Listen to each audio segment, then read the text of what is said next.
Сейчас я прочитаю вам стихотворение Константина Симонова «Жди меня». Жди меня, и я вернусь, только очень жди. Жди, когда наводят грусть желтые дожди. Жди, когда снега метут. Жди, когда жара. Жди, когда других не ждут, позабыв вчера. Жди, когда из дальних мест писем не придет. Жди, когда уж надоест всем, кто рядом ждет.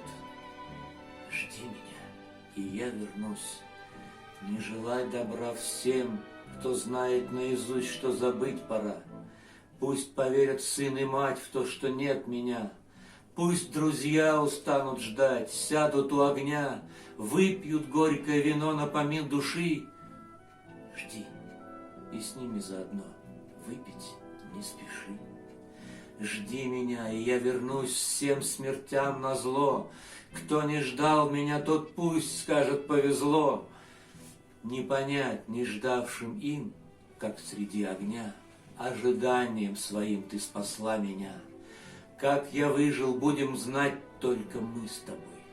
Просто ты умела ждать, как никто другой.